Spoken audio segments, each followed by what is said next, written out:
Mr President, I rise in support of this motion, and I thank the Honourable Ian Hunter MLC for putting this forward for the Chamber's consideration.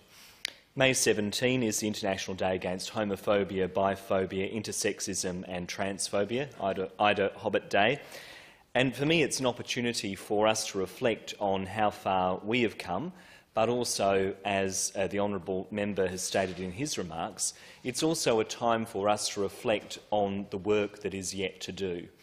And just this week I had cause to reflect on how far we've come on Monday when I joined the Honourable Ian Hunter and other members of this Parliament at the commemoration for the death of Dr George Duncan. And it was 49 years this year since Dr Duncan, a law academic at the University of Adelaide, was murdered and thrown into the River Torrens. And it is, of course, a terrible travesty that those killers have never been brought to justice. And we know, as has been outlined, that it was that tragic event that intensified public pressure and eventually forced legislative change to occur here in South Australia.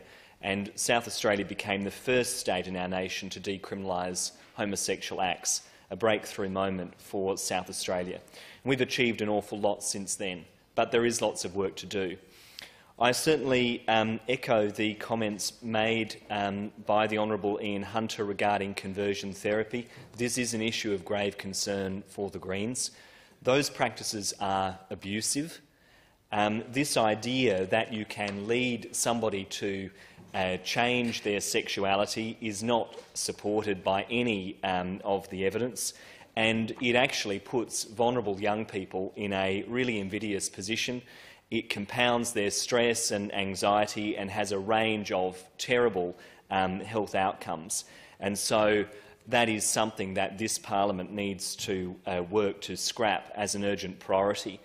I would also draw members' attention to anti-discrimination laws, which I understand are subject to state government review at the moment.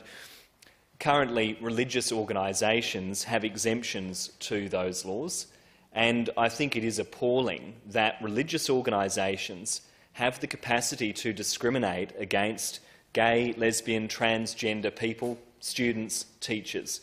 That's wrong.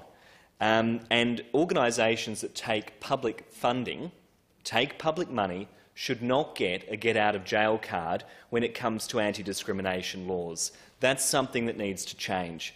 And I look forward to those reforms coming to this Parliament for consideration, because it is time for South Australia to say that all South Australians, irrespective of your gender identity or your sexuality, are equal before the law. And we should not be allowing religious organisations to continue to shirk their responsibilities under the law. I also want to draw this Chamber's attention to the ongoing persecution of LGBTI people that is occurring overseas. As the Honourable Ian Hunter has stated, just last week there was the tragic murder of Ali Fazed Monfarid in Iran. Now, Mr Monfarid was a 20-year-old gay Iranian man who was allegedly killed in an honour killing by some of his male family members after they found out that he was gay. And that's according to the Iranian Lesbian and Transgender Network. And I want to read out some of the facts in relation to that case, simply because it is important, I think, for us to reflect as a chamber on the appalling circumstances faced by many LGBTI people overseas, and the need for all levels of government to take any action we can to advance the rights of LGBTI people. So this young man was allegedly killed in what was referred to as an honour killing.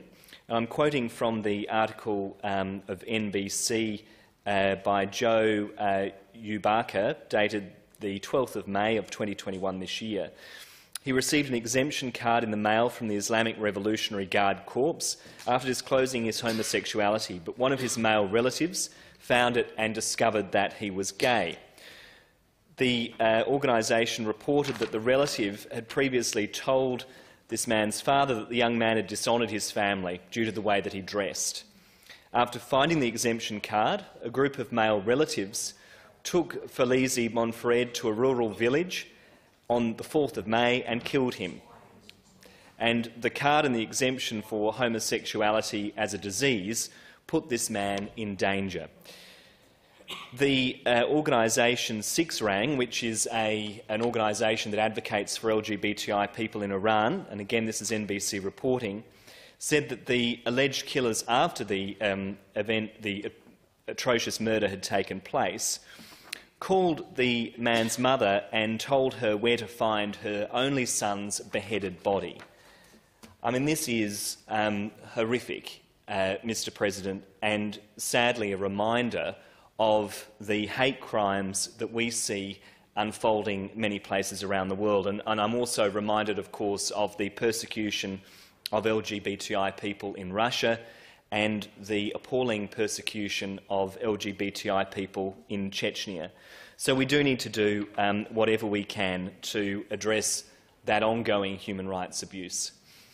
In concluding, Mr. President, so as part of Idaho, we celebrate what's been achieved and the great law reform work that has been done here in our state, but we also reflect on the work yet to be done, the need to get rid of conversion therapy as a priority, the need to strengthen our anti-discrimination laws so that all South Australians are equal before the law, and the need for our federal government to call out appalling human rights abuse of LGBTI people around the globe and to do what they can to advance the rights of LGBTI people, not just here in Australia but internationally.